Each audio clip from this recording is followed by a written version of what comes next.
Hey guys, we're back. I'm dual wielding beverage mugs this week, here with Mark.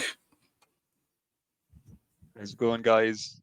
I just got my single mug here, not as fancy as Just Jamie. a single mug. Just take it easy. Just relax. We're here to bring a bit more Christmas spirit to the land of YouTube. Yeah. We finished jingling. Now we're going back to a time when people were hanging out for Christmas bonuses, but it was a hard era, man. It was Wall Street. Things were tough all over. But sometimes, in the midst of all these financial upheavals, you find a little joy, a bit of family time, and it's a wonderful life. Oh, yeah. And that brings us to our actual topic, which is the old National Lampoons Christmas Vacation. Classic. A classic indeed. And maybe we'll get into it. I don't know where you lie on the rest of the National Lampoon films or the vacation films. Oh, all over the place. I think that this for me is the top of the top when it comes to easily the best. I'm not a fan of the one that's just called Vacation in 2015, and they don't even put National Lampoons in. Yeah, we're here for well, it's not quite the OG vacation. It at least is. It's about as OG as you can get for me when it comes to these movies. I just love it. And it's not just obviously it's a Christmas vacation, but it's not just a Christmas movie. I could watch this movie any time of the year, any day of the week. Yeah. It's just great fun. And it was based on like a short story by John Hughes that did appear in the National Lampoons magazine and got made into a movie. And this one, along with Uncle Buck, are two of my all-time favorite Hughes related films, whether he's directing or producing or writing. This one has all the big laughs, has the silly stuff, some over-the-top comical things, but it has a real heart and family in it as well underneath it. So it's, I think that's part of the reason it stands up as being a better class of film. Yeah, I'd agree. And it hits that kind of perfect balance of, it gives you that kind of heartwarming Christmas feeling, but while also making you sometimes almost piss yourself laughing because it's so hilariously funny. But it really is. It's worthy of the kind of legendary status that it's kind of achieved over the years. And I think, like I mentioned before on one of the chats, when we first suggested we were going to do it, like it's at least a yearly kind of watch in this house. Like it's my missus loves this film. We watch it each year. Brilliant! It's just so brilliant. It's funny looking at these screenshots though as well. I'm always reminded of my first viewing of this as a child, when the very first time I watched it and they have the kind of animated credits at the beginning. I actually kind of assumed I was going to be watching like a cartoon movie. I was only like maybe 7 or 8, so I just thought I was sitting down to watch some Christmas cartoon animated feature, but I was wrong. The animation's surprisingly good too. It's mostly full frame animation where it's not skipping around. It's actually quite lusciously nice little segment to watch. It's like the old Warner Brothers films where in the cinema we used to get like a Bugs Bunny short or something before, a little actual animated thing before the main feature. And it's funny, you mentioned just that new movie, Vacation, no National Lampoon or It's anything. terrible. I'm pretty sure that I read that depending on the region you were living in at the time when this movie was released, it may not have even been called Christmas Vacation. Like I think in some territories it was just released as The Holidays, or like, some real kind of generic, Really? generic movie titles. Like, so depending on It's where Hanukkah you're Vacation. hailing from. Yeah. Insert preferred religious vacation here, vacation. It's Ramadan Day. The Griswold. You have you have like a favorite Griswold family member in this iteration of the family? It's hard to say because like the kids do jump around in the different films and that, but I think it was pretty good cast in this film overall. Like Chevy Chase is one of those guys who's like funny as hell in films, but I don't know. He like a lot of comedians, he seems to be a bit of an asshole in real life. But great cast, like Beverly D'Angelo, great in pretty much anything. Um, and then the kids, you got Juliette Lewis and what is it? Is it Johnny Galecki? I think is the other. He's the son, like Rusty. But yeah, no, That's they're all right. pretty decent. Like I don't know. I might have to go Beverly D'Angelo as my favorite Griswold for certain reasons. Yeah, Just same wholesome here. and decent, and also sexy as hell. Oh yeah, big time, big time. And yeah, you mentioned there about them switching the kids up. He's better It's wife than only he deserves. Oh yeah, completely, completely. But this is the only movie, obviously, where um these two particular versions of the kids appear, because yeah, they switch up the Yeah, kids, yeah, I'm pretty sure, in every one of the vacation movies. But I yeah. By think the time they this get to in Scratchy Land, there's completely different kids. yeah, well, these two are the best kids in my opinion. The Yeah. the rules just suit them perfectly, and Juliette Lewis as the older sister just kind of works a bit better. I know they invert the ages in the other movies where Mhm. the brother is the older one and the sister's the younger one, but I like the setup they have here in Christmas Vacation for the kids. Yeah, it's pretty decent, and I do feel sometimes in some of the John Hughes related stories, he goes from like his teen films like your Breakfast Club and Pretty in Pink, and then we get onto these kind of family all ages ones, your Vacation and Uncle Buck. There's kind of like it almost feels interchangeable sometimes. Some of the characters, an uncle or an aunt, or there's a kid, because it's just like middle America suburban family, but and it kind of varies whether whether the character is a real character or whether they're just a kind of background. And the kids are kind of fairly background in this, whereas in Uncle Buck, the kids are more in the foreground and it's more like about them. So it kind of just plays to the I don't know style of the film, and I think what they have works well. But yeah, we got this crazy opening sequence where they're going to get a Christmas tree. I've actually done this with my stepdad as a kid. We've driven way the fuck out into the bloody boondocks and cut down an actual tree with a chainsaw.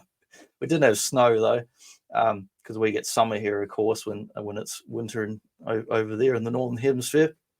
But on the way out, we get a couple of real hicks in their big giant Dodge that try to run them off the road and end up like ramming into them. And I've also had some encounter. I haven't been rammed into, but not far off this fucking scene, man. When I've driven on country roads in places, so I could definitely relate to the scene. I love the comedic value of it, but also there's a little bit of real world horror where I've nearly been run off the road myself in real life by big stupid vehicles and people just being complete assholes on the road. Yeah, and as hilarious as it is something that's it's a real life it's a real life thing that Mm. that happens. And there's also at the beginning here, after the initial encounter with the two hicks in the Dodge truck, you get the big truck the big lorry, you know, where they kind of get stuck in between it. Yeah, you get And stuck that's under something there. that's funny when I you lose it when I see I that. I just piss myself laughing. but it's something, you know, I often think about it, especially if you're driving on a motorway or a highway for our American friends. Some of these big Yeah, trucks drive past, and you kind of think, I've I driven bet on you I could highways a actually lot just when I was in the country. yeah, I could just slide my car right in underneath there, and just as Yeah. long as I keep the speed, everything will be okay. Most of the ones we see over here, like, I mean, see, that's logging, that's regional, what's going on there out, around Forester. I mean, I have lived in areas where there were forestry and logging, but I wasn't typically driving past. On the main, that's kind of the outskirts, you know. So on the main highways, it was usually just big fucking trucks with massive, long, double or even triple trailers. And like, if they even touched you, you'd be fucking gone. They would just clip you and send you flying off the side of the road, no matter where you went. But to the credit, most long distance truck drivers are very skilled drivers and very good and safe. It's usually the cars that are driving around like fucking assholes trying to get around them and do dangerous, stupid stuff. Like, I've never been nearly cleaned up by a truck, whereas every day I go to fucking work, I nearly get shunted off sideways like Burnout 3 style into a fucking barrier or a tree by assholes who are just like talking to someone on the other seat and not even looking when they're changing lanes. They're looking this way and then changing lanes this way. And like, even last week, I nearly got shunted into a tree on my driver's side door. And if I did, it would be like full fucking rally style, just bang, that you'd be fucked as soon as you go in there. But yeah, I went half on about that because it happens too often here. Sorry, I won't go back. But yeah, they're driving out to get the Christmas tree, and they accidentally go under the big logging truck. They get stuck under there. They try and swerve out, and there's like a kind of street sweeper, another big truck the other way. They can't get around it. He ends up going over a barely concealed ramp in the snow, flying through the bit. You see a shot where it says trees with a sign, and you just wait like that car's going to go flying through it. And then they do this big hike out into the pine trees to find one to cut down. The tree, you know, The the tree and divine little ones heavens like light with it. themselves are yeah, the light of heaven is shining down on this Yeah. tree to make sure it's definitely the right one. But this whole concept of going out, you know, because I know there are people in the world who will, you know, through tradition, they will go out each year, they will get a real brand new Christmas tree, whether But they take we it to had the real ones for extreme. years as a kid, but you can get them at the service station. Only a few times I've been way out and actually cut them down. Oh yeah, but see, like to me, like going to the trouble of cutting them down, like that's like the extreme end of like, wow, you're Yeah, really yeah, putting the effort in there. because Going they're down and everywhere pick in one up town from a anyway. lot. But like Yeah, over here, the majority of people you meet, and including myself, we all just have kind of like fake trees or artificial yeah, trees, we for have want of fake a tree better now term. because it's too bloody hot in Australia. If you have a pine tree, it'll be dead in 2 days. I mean, more Yeah, dead and than when you cut it down. It'll just wilt. it's no fun cleaning up all those pines off the floor No. weeks So after Christmas as well. back in New Zealand where I grew up, it's much colder. So we would have the tree for a couple of months before it would turn all brown and horrible. And Homer Simpson style, you'd stuff out in the backyard until we had time to take it to the tip. Yeah, but I can appreciate the good old effort involved in actually going out, driving in the snow, risking life and limb Yeah, to cut down your own Christmas pioneer tree, style. which is Except he which even forgot to take his before bloody chainsaw with him. yeah, but even before though they even see the house they live in, you kind of know already. It's like that is a very tall tree. Like would Yeah, that's a unless you huge live in like a tree. castle, That's unless three you're living in times like a taller than the mansion. ceiling. Yeah, Yeah, at least you got that Scarface mansion. You're not fitting that anywhere. big time, big time. Great But yeah, shot. they somehow managed to get the tree onto it cuts for them like, oh, we've got the chainsaw. Oh well. And then they're driving back with the tree tied to the car. And we see the slow pan, we can see the tree roots.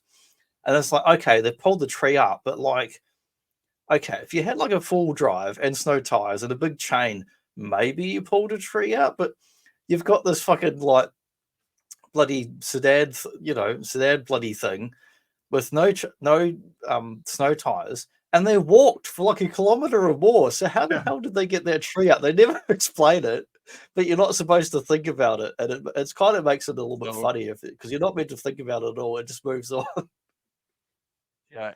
Yeah, I'm sure if you were to dwell on what they went through to actually get that tree Yeah, out of the ground, it was a miserable experience. I picture the two kids standing to one side, freezing, while the two parents just try drastically, like what one in the car driving and the other one like maybe hacking at it yeah, with a rock or something, like trying to get yeah. it to break.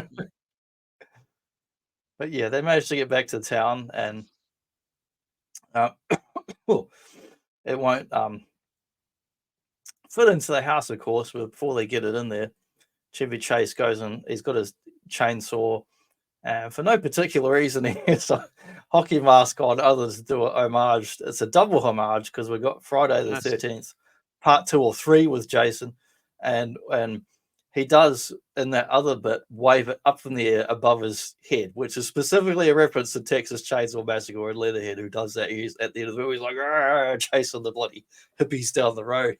But man, I lose it every time when I see this scene. And they did make a NECA action figure quite a few years back, also of this scene that was popular. And when he says to That's right. Julia Louis Dreyfus, is like they're going on about the tree and how big it is, and he's like bend over, and you think he's talking to the fella and like talking shit to him, and he goes, no, I wasn't talking to you. And they're like, oh honey, we better go inside. Yeah, he's classic banter. These two as well are the perfect kind of, the shitty neighbors, like which is Yeah, another they're kind just of like classic yucky trope. assholes. Yeah, I love the whole. I know we'll get to it in a little while, I'm sure, but yeah, even just their entire kind of dress sense and the interior of their Yeah, house is just you so, get yeah, 80s yuppie. yeah, you get like asshole neighbors, but as I watch the film so many times, at the particular time of Christmas, if you take their point of view, you kind of go, well, Chevy Chase is kind of the asshole neighbor at this time of year at Christmas. Yeah, we can be quite forgiving of Chevy Chase because he's so funny in the movie, but yeah, Yeah. he is a bit of a dick at times. And he's just oblivious really to all the carnage he causes to the neighbors and the whole everything that's going on. He's just not even really aware of it. But yeah, they Yeah, get the tree saving inside the that house, tree. and he's roped it up, and then he cuts it, and it springs out and like it smashes their windows and knocks everything off above the fireplace. And then we get some other scenes here where we're relaxing in bed. We've got the old advent calendar. We see him at work with his workmates, and he's counting on that Christmas bonus. He wants to put a pool in. Yeah, and boy, does he want that pool. He really, really, really wants it. I And just and wonder what the it's temperature like in the summer though, where he lives, because they got snow there, and I don't know where the film's set. Partially where it was filmed was Colorado, but I don't know what the temperature's like in the summer there. Are they warm enough to actually get in a pool?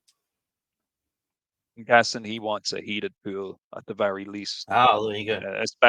especially if it's going to be an outdoor job. Because yeah, Yeah, otherwise, what the hell are you going to do? You'll just have an ice rink for yeah. half of the year. I just thought it would be too cold for a pool. Classic asshole boss here as well, followed by his Yeah, army of brown nosers. he's got such a good voice though. That actor, man, his voice is just so memorable. Yeah, like he's Bill Murray's brother, isn't he? Oh, is it? I'm not sure. I can never I remember the always bloody forget name of him. his. I always forget his name. Yeah, I always forget his name. I'm like 90% Oh, sure he's but Bill when you Murray's hear his brother. voice, you're like, oh, it's that guy. He's in so many things. Yeah, he appears in Ghostbusters and all sorts of fun stuff of the era. It has to be said though, it's a great movie for just aesthetically putting you in that kind of Christmas vibe as well. Yeah. Kind of like what we spoke about with Jingle All the Way last Lots of week. good They inserts they of go houses, neighborhoods, the city that are just like very brief, a second or two, but they're very good shots. even this interplay in the kind of shopping mall kind of gift buying area with the hot young sales assistant and the like. It's just, yes, it's all very Yeah, real. how And young do you think in the film? How much like the character, right, in the film? I would assume she'd be what, 5 or 10 years younger than his wife. You would assume. maybe, yeah, In real life, I the don't know. actress and Beverly Angelo, 4 years in age difference. Yeah. Yeah, typical man, you got something great at home already, but you're still Yeah, looking over the he's counter. already got the hot as hell wife at home, who's a great actress. Yeah, but no, look, she's a very helpful sales assistant. She Yep, demonstrates to him in, explicit detail how the garment is yep. worn. And Just did love Russ that get a little good moment look? where, yeah, because he doesn't even notice the little Rusty's there, getting a good gawk as well. And I And we suppose it's do kind of notice, like, I was just going to say, it's yeah, very, we saw a little bit of, I suppose, for want of a better term, your kind of visual gag, kind of slapstick comedy with them getting the tree and trying to get the tree into the house, and like it's all kind of relatively minor kind of stuff that's happening, even though it's like annoying things like yeah, branches breaking and windows. It's just like it's like they're setting us up through these kind of like it series builds up. of, oh, big time. Like the this film Series of just, it unfortunate events. yeah, it escalates. Shit escalates big time. Mm.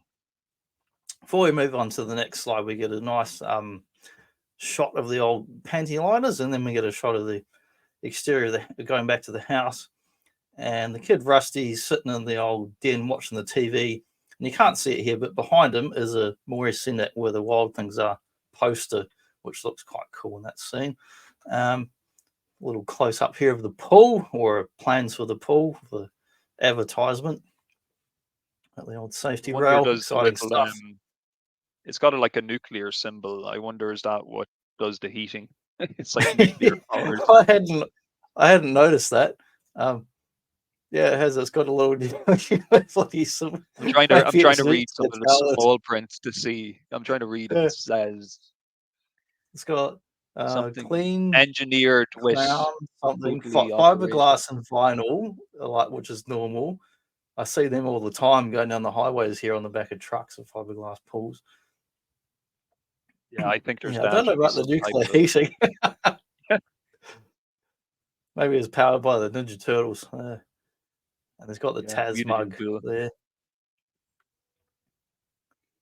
Yeah, back at the house, and the is getting prepared, and the relative is about to start arriving, and he's getting the old tree lights and decorations out to put up on the roof and around the building.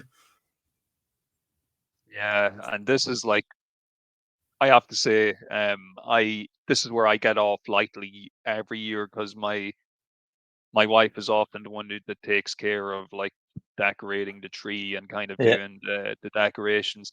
I put the tree I together forget. and she decorates it because last year we got in 2 years in a row with fucking arguments about like 11 o'clock at night. I'm going to bed for this tree shit. Like I could never see myself being the guy that goes all out. And don't get me wrong, I totally Mhm. appreciate people doing it, and I love when you're driving past Christmas time and you see these houses that have I get really paranoid gone. about fires.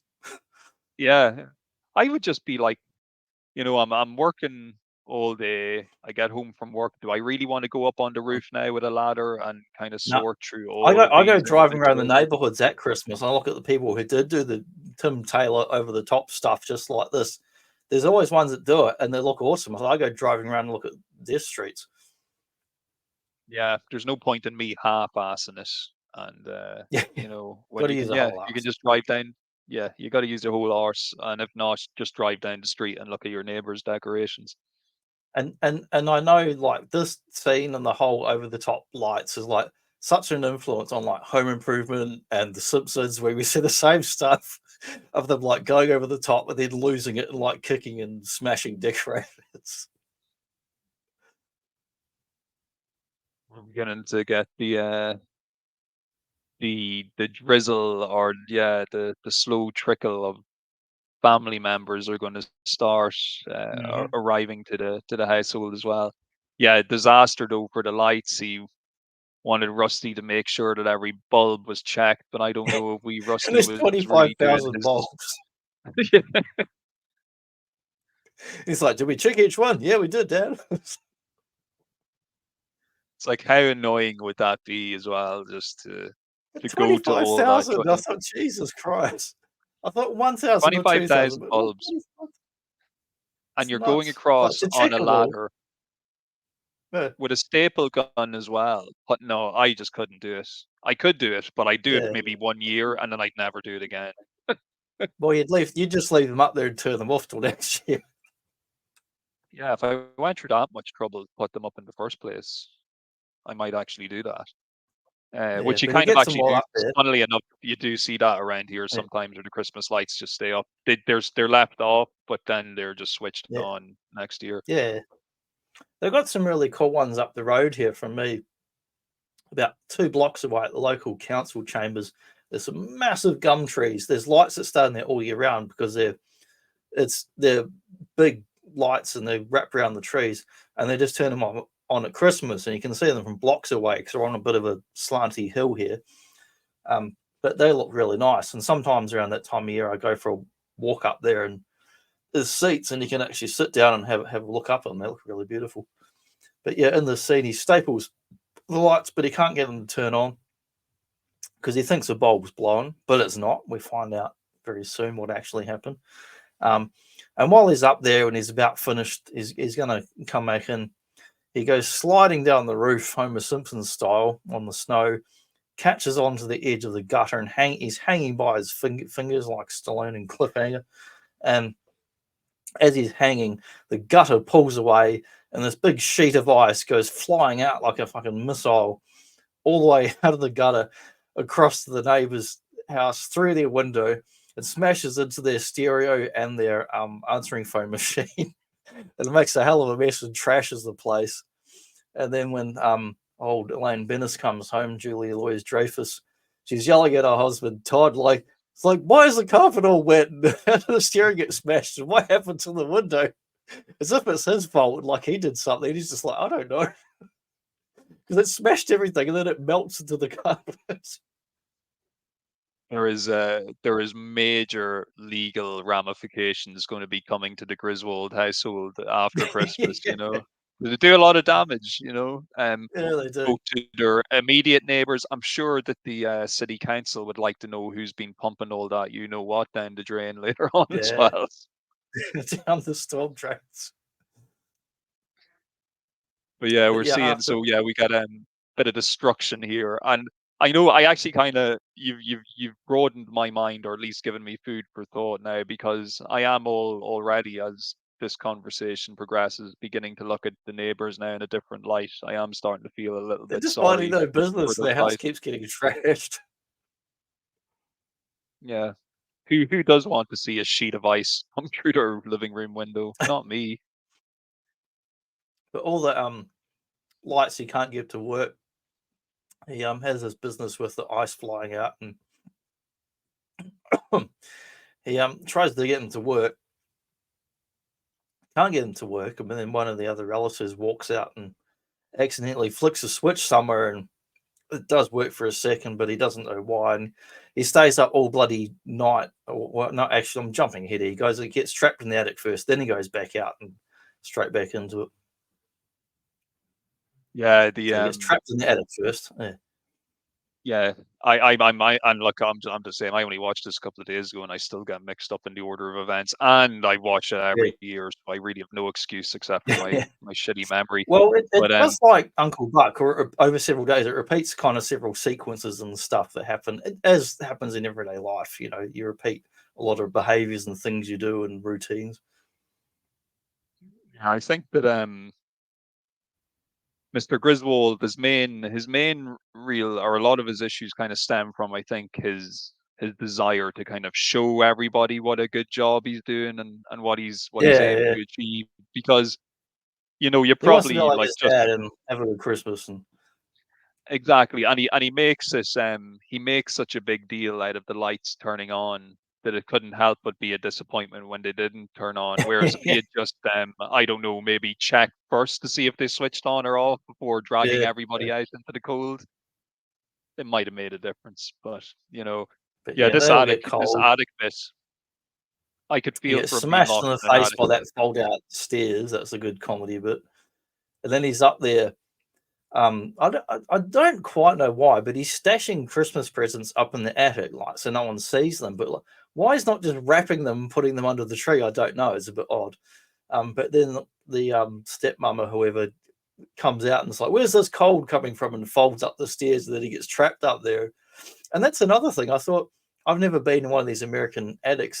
I've been in an attic in New Zealand houses. It's just a little cubby, flat square, and you move it and climb up and down through a hole. There's no stairs. You need your own ladder. But I thought, surely if it's up there, you better open it from both sides. Why would you be trapped in there? That's bad engineering, but it's good comedy. It is bad engineering, yeah. And I wonder actually is that because I know, I don't yeah, know. in I this have to ask someone house, who actually has one. Like, could you get trapped up there? Because it's a bit stupid. next time I'm round in my mother's house, I'm actually going to open because they have the same style of kind of door Like, that you open Mum, from the watch the ceiling. And split Chevy chase and see if he can trap me up there.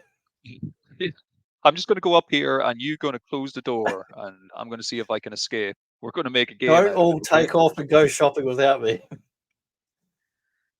You can feel the coldness of the attic during this scene, like because he's still in his Yeah. pajamas and he's like trying to like wrap himself up in all this like shitty looking discarded clothes of yesteryear, just Yeah, to it's keep mostly warm. ladies' clothes.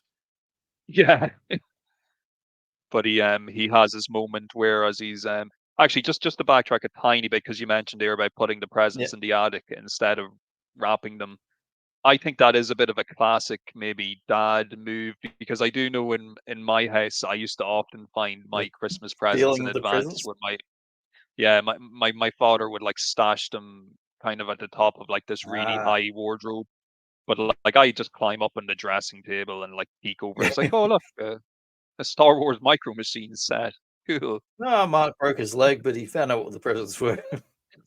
Yeah, it all worked out, but yeah, Griswold, he stumbles across his projector and set of old movies and indulges himself in a little bit of home movie viewing while he sits freezing in the attic. Yeah, you see this like little old, I don't know, Super 8, whatever the hell it is. Um, Camera, because I don't exactly explain the power source. I was able to turn it on up there with no power or anything. Um, but anyway, watches the old home movies of him and his parents from when he was a kid and happier times. Not that these are bad times, but he sees like the kind of idealized, romanticized Christmas that his dad and mum used to put on, and that's what he wants to be able to do. And then we get the neighbors and their weird flashy jogging suits or whatever the hell they are, these weird space age suits. Look like they're made of foil. He goes back to when he gets out of there, he goes up, spends the rest of the entire night fucking about with all the bulbs, checking the 25,000 bulbs. But it turns out someone forgot to turn the power switch on for the things, which his wife reminded about him hours earlier. He's like, "Did you try just turning the switch on?" He's like, "Yeah, of course I did." But he didn't because his mother walks in and flips it, it turns on. But then when she goes out, it turns off again. And it Yeah, blinds the it's neighbors when like they're trying to have their romantic time. it's that first rule though, isn't it, of when something doesn't work. Did you switch it You on and try switch it turning it off off and again? on. Yeah. Did you plug it out and plug it back in again? It's like rule number one. You got to check this shit. You got to do it. An absolute though excellent introduction of cousin Eddie here. Yeah. Especially because you've got everybody kind of congratulating him on how good the Yeah, when lights the look and lights do everything. work, he's going, "Oh, isn't it wonderful and grand?" And he's hugging all the family, even the stepmother he doesn't particularly like, that's on Everybody Loves Raymond and that. And then all of a sudden he's like, cousin Eddie's like, and he's like, "Yeah, great. Well, wait, where did you come from? Where did you get here?" It's like, what? Because he wasn't there before. He's just in the And the lineup of last thing people. you He want, just sidles in. He's a sidler. yeah, somehow managed to get like the big old RV truck pulled up and the family loaded out without anybody noticing. I Yeah. suppose they were all Well, he was distracted on by that roof. the He was beautiful on that. night. Could have been on the far side of the roof. So True, true. Yeah, cousin Eddie, what a guy, what a character. I love this moment with him there when they're drinking, I guess, eggnog at the tree, and he lets yeah, I assume it's eggnog. he's gonna be staying Little for a moose whole month. cups. It's like, oh, I can only stay a month. It's like, what? Yeah, a nightmare scenario. Yeah, What a it's the relative you don't particularly like who turns up out of nowhere and invites himself to stay for a month.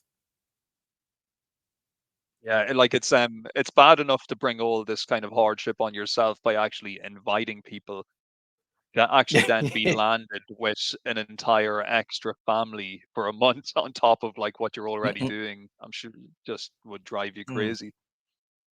Yeah, and not to skip too far ahead, but it does have some of that John Hughes style comedy, tragic drama stuff that really tugs at your heartstrings later in the film. Definitely, definitely. I love this But whole. we see, yeah, I was just gonna say, yeah, this I just love this whole corporate '80s setup for the boss's yeah, office. his It's boss, just where he's his boss that like asked him, his boss who can't remember his name, and asked him for like a rundown about this special cereal coating thing for the conference. And when he goes back to Seb, he's like, "Hey, did the conference go out?" He's like, "Yeah, Clark or Bark or Mark or whatever the hell your name was, like whatever." He can't even remember his name, and he just doesn't give a shit about any of his employees. You can tell.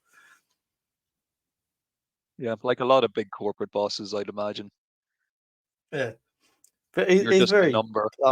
comical. He's not. He doesn't come across as menacing. He just comes across as a bit of a buffoon, you know. Yeah, just the guy who's making a lot of money and who doesn't care, you Yeah, know? yeah. You're just And I another love one of the cogs in the big machine. giant desk, and he's just miles away, like big Viking style, like, like a table, and he's just so far away. He's like an echo at the other end of the room. And he's got his own like separate table where all his piss ass Yeah, employees are just leaving all their Christmas cards and gifts for him yeah. and Just then put it over there. them Just put it over there at with the the rest next of the. last. Yeah, He thinks he's going to have this yeah, personal moment definitely. with his boss, and he'll remember his name, or that he helped him out with his conference and the information. And the Christmas card is like, yeah, whatever, yeah, put it over there. Okay, bye. Throw it on the And it pile. leads into yeah, throw on the pile. Leads into the next scene where they're doing a bit of tobogganing, that old downhill snow, which I did a couple of these as a kid on the ski field. And I did go down the ski field and across the road, actually, like in the sea. But fortunately, nobody was driving across it. It was just a ski field car park road, not like a busy Walmart road. And old Mr. Griswold Chevy Chase here has applied some kind of special grease onto this like hubcap style shield thing that he's using as a toboggan. And he's put so much on there that it just firing off like a bloody rocket or a bullet. And big look there up in that top left there. It's just a blur, of flame going past. Brilliant. Yeah, it's so classic. And like, look, we do get snow over here, but I never had like a proper opportunity to do Mm-hmm. toboggan or whatever. So we usually I've just only used been like, to you ski know, a fields as a kid, tray. which are 2 or 3 hours out of town. We usually just kind of had like ice on a slope and you'd like Yeah, grab like a tray or something and just yeah. try and I've been in a skateboard your proper way one down. my dad made from scratch in fiberglass, and man, that thing went. It was like zero friction when you got in it. It just went. You held on like with shaking hands to the side, and I did as you got to the bottom of the ski field. It did continue going straight across the car park, just like in this movie. And that was the first And time I'd ever been in one. dangerous times, you know, Yeah, risking life but and yeah, limb. but it was good fun. It was all in good fun. Of course, we see there's the discussion between the co-workers. Has the Christmas bonus arrived yet? You know, Yeah, yeah, we're Christmas still bonus, waiting and on that he's got a little envelope. model of the pool, not just a document fly. He's actually got a little scale model of the pool there in his lap. If what we see here in his kind of daydream is to be believed, like if that's what the pool is going to end up looking like, kind of in real life, Yeah, then yeah, you really would be looking forward to that. Like that's and that he looks would. like an expensive setup. Like he seems supposed to double the size of his garden as well to get this pool, Yeah, which his is garden, an everything. amazing feat. But yeah, that was we got around to that. That was just a close up of the house when it actually gets it to work properly. It looks fairly majestic, like a certain majestic person. Looks Certainly does. glorious, and he gets in to his fantasy sequence where he's kind of, you can tell he's having this little fantasy in his head about the poll and how good it'll be, but he's also kind of tired and fatigued. He's having a little mental holiday where he's just kind of daydreaming, and he daydreams about the pool and how great it'll be. The family's frolicking in the pool, but then we see like the cousin, whatever comes into it, Randy Quaid. He's standing there in his leopard print pig bunny type underwear of the bear about to jump in. But then he kind of mentally wipes them out, and all the family just sees the model girl from the department stores all of a sudden like flaunting herself around in a swimsuit. But then his daydream gets interrupted when the young girl comes in and starts asking him questions about if Santa's real. Yeah, it's takes him down with a bit of a bang. You've got this lewd fantasy going on in your mind, and Yeah, all of a sudden you've got the it just snaps Uncle back to Eddie's or reality. Cousin Eddie's. Yeah, it's a classic though. Kind of. I'm always I'm always reminded of that moment in like Fast Times at Ridgemont High, where Yeah, it, like whoever it is like daydreaming about Phoebe Cats getting out of the pool and stuff. It's just that type yeah, of yeah. It's very much like that. get those vibes. But yeah, we get a little bit of a heart tugging moment here where he's trying to explain to Cousin Eddie's daughter about Santa, and you get the impression, as funny as Cousin Eddie is, he's probably not the best dad. He's pretty Yeah, irresponsible, and she kind of makes out like that they don't always even get presents at Christmas and stuff, yeah. So It turns out he's fairly broke.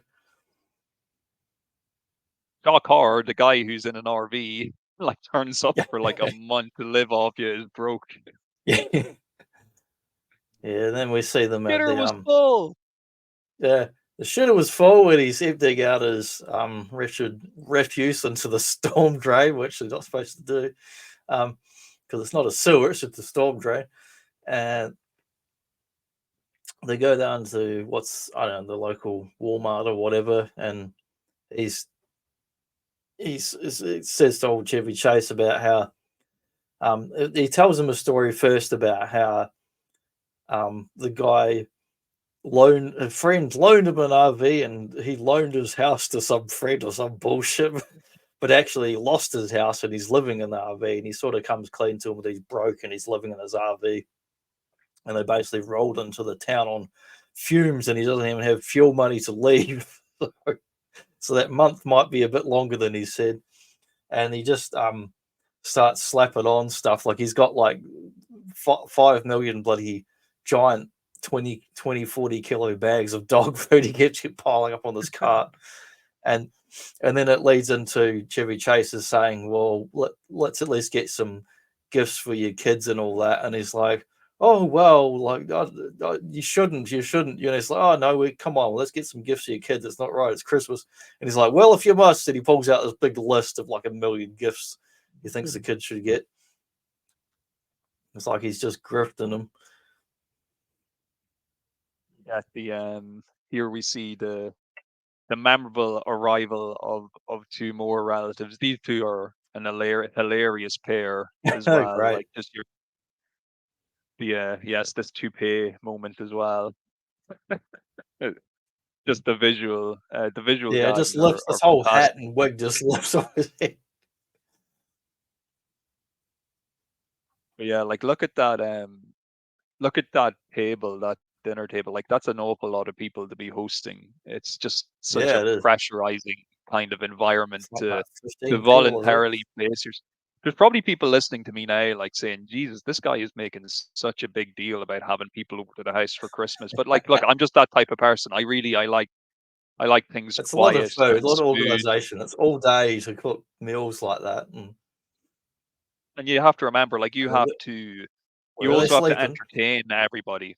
Yeah, and Yeah. you have to get around the room and work the room and all that. Like, there's a lot of work involved. There's even a lot of work involved sometimes just being one of the Hey, guests. take my So you can wife, only imagine. please. Hey.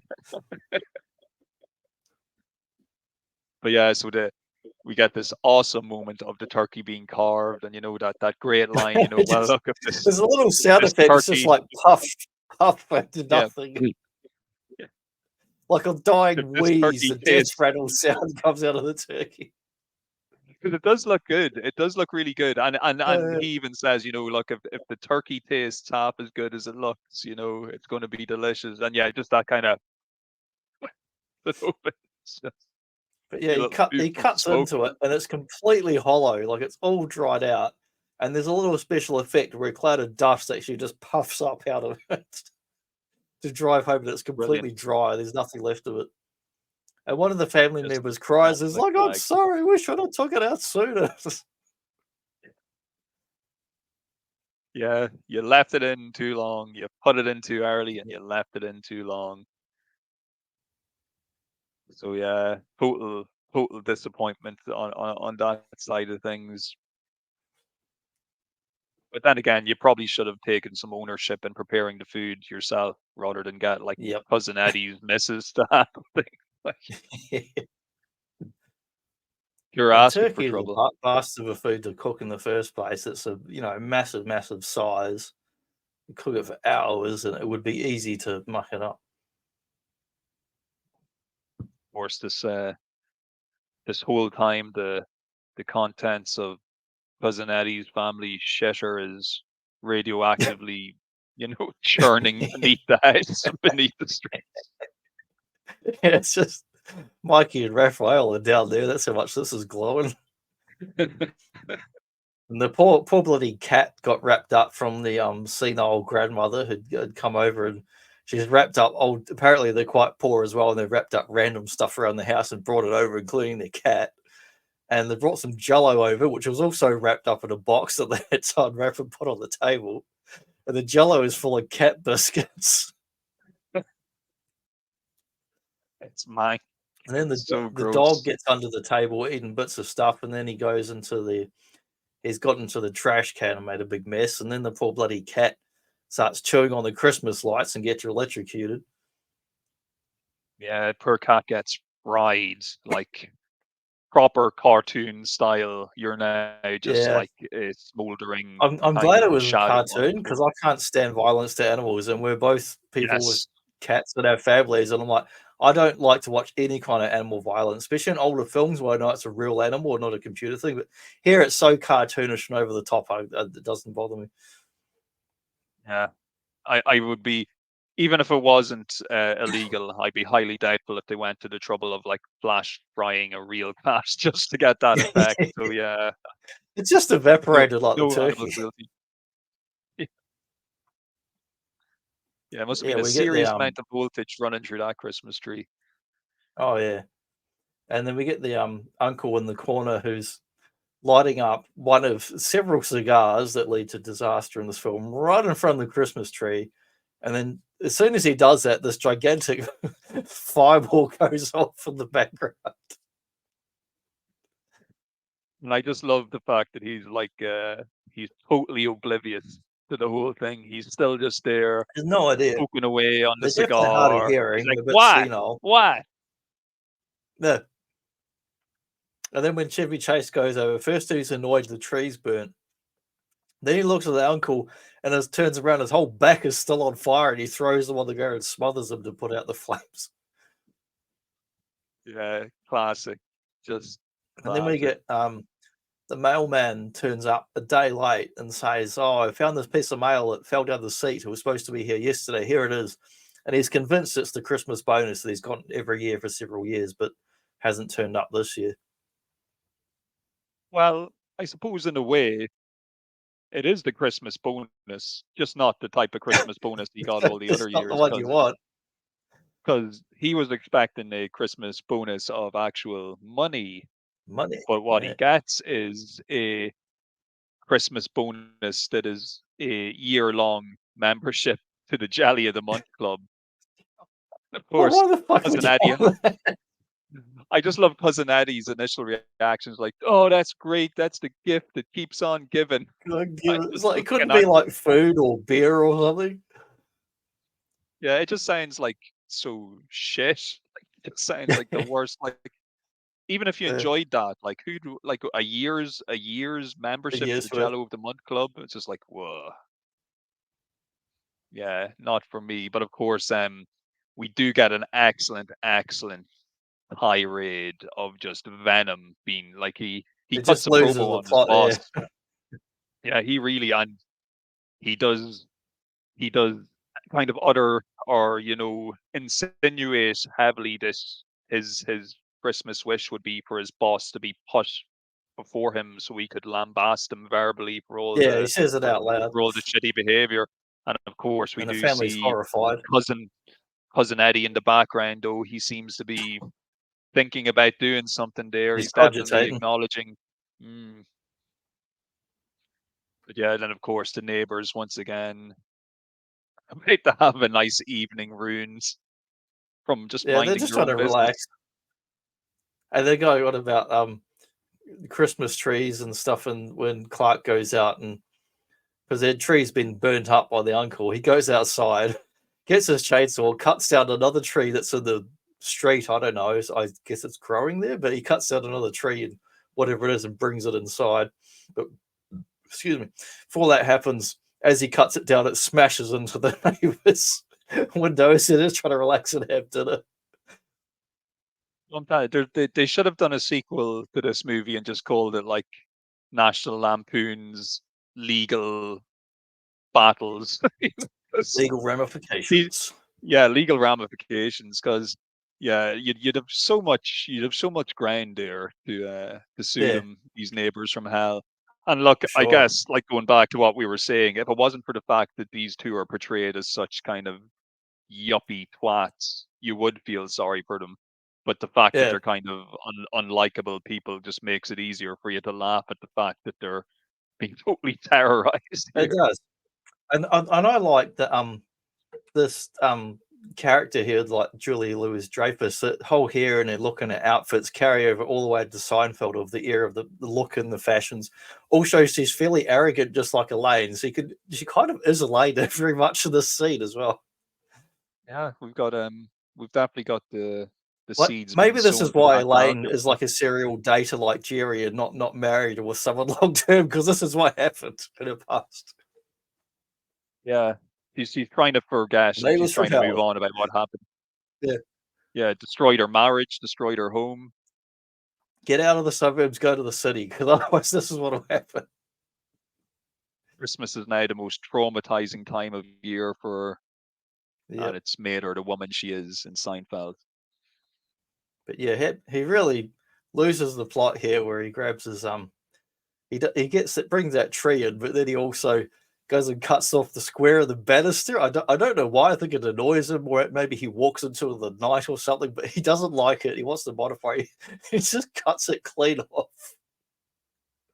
I think we might have He's seen like, earlier for fix a it. moment. I think he like whacked the side of it or something that annoyed him I earlier assume on. so. It's like when you bang your little toe to something in the corner in the night, or the door and that, or the desk and shit. It's that kind of thing. Like, that's my impression. Yeah, we're seeing a lot of stuff has been taken its toll because we didn't mention, of course, there was yeah. So well, we did mention. So the tree went up on fire. The dog ripped through all the presents. We still see the debris Yeah, the dog made a of mess of it. everything. So, but we think we're kind of under the impression that maybe just maybe we're over the worst. Things are starting to quiet down. They're starting to settle down a bit. Yeah, So things are we're all still gathered settle around a the bit. living room. And then Granny says, I think I can hear something. I can hear like this weird Yeah, it's got the squeaking granny with no sound. hearing. Yeah, yeah, and I love that her Oh, husband's you're line is like, hearing "You, things. yeah, you couldn't hear anything. You couldn't hear a dump truck drive through a nitroglycerine factory." but what But she's then Chevy hearing Chase and hears what it is as well. he does hear it, and when he goes to investigate the squeaking which is coming from the tree, it turns out to be a live squirrel, which causes all sorts of chaos. And it's so over All the sorts. top. Do you know the film? There's one with John Candy where it's like a summer vacation. He takes the whole family across and they go to the beach. I think it's called Sounds Summer familiar. Rental. Yeah, I watched it this week. So I watched the whole pile of John Candy films, and um, it's pretty much almost the exact same scene as this. In the Summer Rental one, it's a bat. Well, actually, no, sorry. Not Summer Rental. The Great Outdoors. It's with Jan Aykroyd. It's a bat. A bat gets in, and they all completely freak out and run around like lunatics. Here it's a squirrel, and they run around, and I'm like, it's funny as hell, but I'm like, it's a squirrel. Like, why are they so A squirrel, afraid yeah. of a bloody squirrel? Just I've had everybody a bat be in the quiet. house when I lived in the country. I just trapped it and took it outside. And if it was a squirrel, Yeah. I'd do the same thing. I'd trap it, be careful not to hurt it, take it out. So, but for the purpose of the comedy, it works. Like they're absolutely panicking and running around. They're ducking for cover and diving like it's a live grenade or something. The way they act. Yeah, and it like smashes the hell out of the house. Like all the kind of ducking and dodging, and it's just like it's running across shelves, it's like knocking over Yeah. ornaments, it's just causing complete chaos. But like you said, And in real life you'd either the family trap causes it half and the put it chaos, out. them running into stuff. Yeah, instead of just being quiet and opening a door, they Yeah. like totally destroy the house trying to climb over each other and stuff. But of course, as always, And the funny thing is, neighbor it's gets the caught in the crossfire. yeah, the poor neighbor old Lane Bennett. She finally is like, I'm going to stand up to these asshole neighbors to come over and say something. And the moment she opens the door, Clark's opening the door to finally let the squirrel out that leaps onto her right into her like kind of throat and chest area. And then the dog's chasing that and launches onto her and knocks her down. And then that's like the final straw that some of the relatives are like, "Oh, Christmas is ruined and we've got to leave." I'm like, "Really? The squirrel was the reason you're leaving, not all the other stuff that happened?" Yeah, I would have if the tree going on fire and the the smoking turkey doesn't do it for you, the squirrel definitely will. Like, yeah, the squirrel is the last straw. And it's only some of the family, like some of the extended relatives get annoyed, but the rest of them are still there. And his cousin Eddie takes off in the RV, which is rather ominous because we assume he's leaving.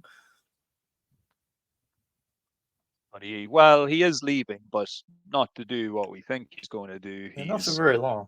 Going to go. He's going to go retrieve somebody, and Oh, yeah. he arrives back with the boss, the big boss man himself, who did not give a decent Christmas bonus. The man Give him a bonus. that he thought that it was a worthwhile reward for your employee to give them a 30-year-long membership for the Jolly of the Month Club. He thought that was acceptable, even, but no. yeah, even his own wife is disappointed in that of the boss. Yeah, but and look, I think this is a good reflection on Cousin Eddie as a character, though, because like up until this point, he has just been, for the most part, a pain in the arse. He's just Yeah, shown up and kind of mooched off his family. Whereas at least now, he's shown, even though it's misguided, he has shown that he cares and that he wants to, do what he can, for his cousin. So, his cousin said he wanted the boss brought before him so he could berate him. yeah. And With the ribbon. cousin Eddie comes true. He got what he wanted. He brings him in with the ribbon and brings him into the room and parades him in front of him. Is like, "Yeah, you got what you want," and it's like, "What?" And everyone's like completely taken aback, and they start explaining about the Christmas bonuses and or lack of Christmas bonuses and what a arsehole the boss has been. And as kidnappings go, it's all fairly jovial once they get in there. No one's hurt or anything. And even the guy seems to relax a bit when he realizes it's just a average family. He's not going to be like getting his limbs cut off or ransomed or anything like that. Yeah, and like you said, even his wife, who turns up with the cops, she agrees that he was like a miserable fuck for only giving such shitty bonuses. Yeah. And Even the even cops even the are like cops, nodding even the along. cops, it's like even they agree it's a Yeah, they shitty thing to know. do. It's not even the Christmas bonus. He's got quite, as you would imagine, a man of his status also has quite the impressive looking wife as well, with her fur Yep, coat just oozing yeah, wealth and and pearls. richness. Yeah, the pearls. Yeah, And no we're stranger seeing to the the pearl big necklace. house she's in, full fancy furniture and libraries and But yeah, I love that kind of universal acknowledgement that yeah, he is a shithead. Um, mm, he really is just like a complete twat for giving out these pathetic bonuses. But after after hearing him after hearing out like the situation, he does seem to have a change of heart and agree that an actual cash money good bonus will be paid yeah, a as bit of an opposed to Ebenezer Scrooge sort of moment. definitely. I wonder, did he still get to keep the Jello of the Month membership, or did he have to I give that hope back so. before he could You before better. he could cash in on the other bonus? You find out later I'm on it gonna was an ask her either or. Oh no, we if he would have doesn't given you get the to cash keep that bonus. Jello. I'm asking for a refund on my movie ticket. Yeah, I wonder what the cash value of a year-long membership to I don't the know, Jello month $5. of. It's just sugar, water, and gelatin. 'Cause that's the thing, like, because you don't really they never actually explain what it entails. Like, so, like, do you think like once a month you get I assume something they in the send it out post, to you in the post or whatever. or maybe they just send you out like a little magazine that tells you how to make your Yeah. own version that month or something? Hmm. It could be even worse than Like when I hear the something something of the month, like I think in the I don't know, but if I'm wrong, someone tell us. But in the old days, for like it's like mail order catalog shit, the something something of the month, and they send it out to you. That's my assumption anyway. yeah. Well, it's not as good as cash. We know that much. Cash is king, Yeah, especially for yeah, give Christmas us some bonus. cash, you old bastard. Yeah, that leads us into the end sequence where the old family go outside and they think they're seeing some kind of northern lights or aurora borealis at this time of year, only in Springfield apparently. Um, there's green lights which turn out to be not from the cousins' illegal dumping of the sewage into the storm drain of the gas building up, which they did mention earlier in the film. And they did specifically mention, well, that gas builds up when someone's standing around lighting a cigarette or a cigar, as the poor old uncle does. And you can see here, I'm just going to skip ahead for a second and come back. So you can see the Great actual God. wire work on the stuntman here. Yeah, yeah. That's the uncle gets exploded. It doesn't just That is explode. He brilliant. goes flying into the air. It's only for about 1.5, 2 seconds. And then he lands on the ground. And when he stands up, all his hair's all burnt off. But it's his fake hair that's burnt off from his wig. Yeah, I just what a like yeah, and we've got the power of the explosion that literally launches the Santa and his sleigh and the Yeah, the reindeers Santa into space as well. sleigh. Well, that goes Yeah, and it, flying up, and then the senile grandmother starts singing the what is it, the Pledge of Allegiance, or whatever, to the yes, flag, and then they all just hilarious. join in this time, including the police and all the family. And results well that ends well, I guess, because yeah, That's it. it all kind of works out. As much as a disaster as you would imagine a giant sewage explosion would be, it still all works out well in the end Brings the because yeah, we family get that together. brings the Nothing like family together. kidnapping an exploding family to bring everyone together. At the end of the day, that's what Christmas is all about: is bringing people together, whether that's kidnapping them by Yeah, force or whether it's voluntarily. It's still all about all the coming SWAT together. breaking in all your doors and including your neighbors and swinging in through the windows. Yeah, it's a fantastic finale, and once again just delivers on just the visual gags, which the physical comedy and the visual gags in this movie are really second to none. It's just kind of they just get bigger and better as you go along. And there's Like probably the been like, explosion also knocks over the blast effect knocks over the entire family of the stove. it's just, yeah, like that is some explosion. Like that is a powerful, powerful explosion. Probably And newsworthy it's if fairly it happened, but like, realistic. It's Hollywood pyro, but if you get like a methane explosion, yes, there would be a fairly strong concussive blast. yeah, and would all be erupting out of the one kind of vent area that the flames Mhm. could escape from. No, it's really well done. It's really well done, and yeah, like I was saying, just a great finale slash end scene to bring us to the end. Where he gets a nice cheeky kiss from his wife. We get an actual end, and then everyone's gone inside, and then just the dog's hanging out with them afterwards. You do get it is a nice kind of finality and just a feel good kind of moment Yeah, for the viewer. You definitely didn't want it to end with him being carted away in handcuffs because no. because he was co-conspirator in Do the kidnap. do the happy ending, Wayne's World 2 style. Don't do the sad ending. Someday, once the AI technology gets really, really good, somebody's going to go back to a lot of these Christmas movies and give us the dark endings. Like Dark ending. Just on we'll see, we'll apocalypse see world. we'll see Sinbad in jail and Jingle All the Way, and for trying to kidnap Jamie, and we'll see Griswold in jail for all the Yeah, damage he caused in the neighborhood and for terrorizing his all neighbors for tattered up. Christmas. Yeah, that's a great shot. That explosion was so powerful that it caused a big wire to emerge from that Yeah, person's why? head. Maybe it's his spine just being ripped out of his body. And you see that the uncle here, his fake hair is all burnt off. The squirrel I added in, that wasn't in the scene, just a little graphic I chucked it in. Yeah, I think he belongs there. He was a Yeah. memorable moment in the movie. Good old cousin Eddie giving the salute there as well. Classic. He does it in slow motion, he's like,